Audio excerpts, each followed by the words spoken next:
Let's take a look at problem 13.5a, vacation and sick pay. Jones Company has one full-time employee who earns a salary of $2,000 a week. That's $104,000 per year.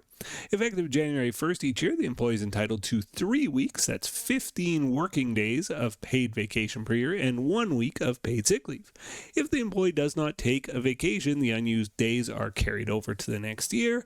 Unused sick days are not carried over, they are forfeited. As of December 31st, the employee had taken 10 vacation days and had not used any sick days. Record any December 31st entries required to accrue the vacation and the sick pay.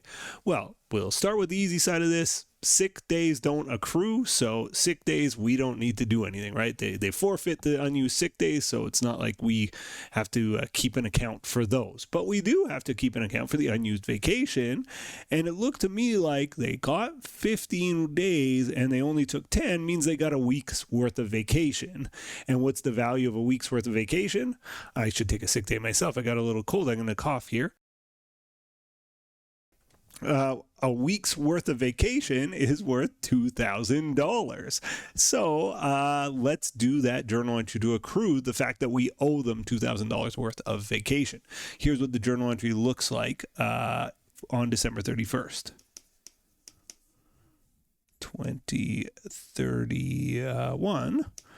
We're going to debit, and I would debit, the salaries account, so salaries expense, wages expense, and we would note it specifically as vacation pay.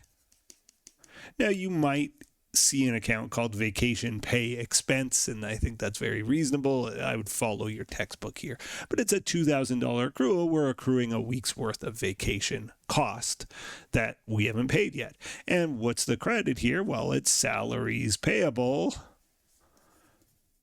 And of course, this is vacation pay, VPay, $2,000. Marvelous. Okay, so we've done that first journal entry. So that's to accrue vacation, and to accrue sick, we don't. So there you go. We've done part 1. Part 2 says, effective January 1st, 2032, the employee got a 5% raise to $2,100 a week. On January 1st, 2032, they took a 1-week vacation from January 1st to the 7th, taking 5 vacation days. Immediately upon their return from vacation, they got sick, taking 5 days of sick days to cover the week of January 8th to 14th.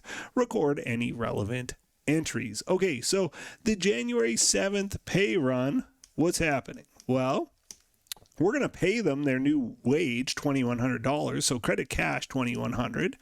And to be clear, actually, if you just did 13.4, look back to it, they would have all those same types of deductions for income tax, for unemployment insurance, for their pension.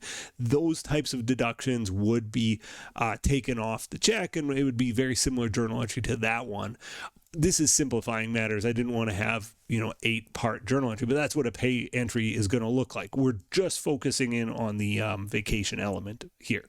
So they took a vacation. Well, they definitely would have taken their vacation from their allotment from last year, right? They had 3 weeks available last year. They took one of their weeks that they earned last year. They took it in the first week of this year. That's totally fine.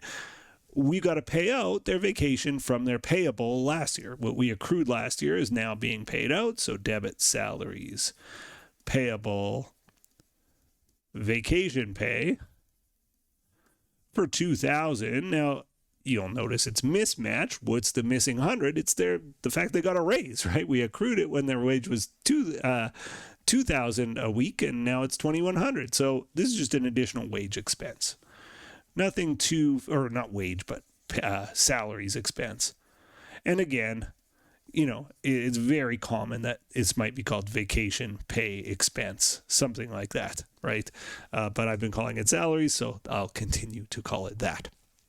There you go. That's January 7th. Well, now they did take a vacation. There is a journal entry on January 14th because, again, we run payroll and we credit cash, $2,100. The debit would just be as if it was a normal payroll run, except for the one element, which is the salary expense, we would denote as sick pay, and we would need to track those sick days because, we don't want our employee claiming more than their entitlement, right? They're entitled to 5 days. They've taken their 5 days. They've used their sick days for the year. But, again, it would be just like our debits and credits for problem 13.4, where there would be other benefits taken from. It would just be a normal pay run. Like when you take your 5 days, sick days, you still get the check as normal. You still get the same amount of money as normal when you are a salaried employee. Okay, there we go, though. We've solved 13.5a. As always, thanks for watching, and I'll see you in the next video. Bye-bye. The next video in our series is right up here, and if you want a supercut of all of the videos in this series, that's the one down below.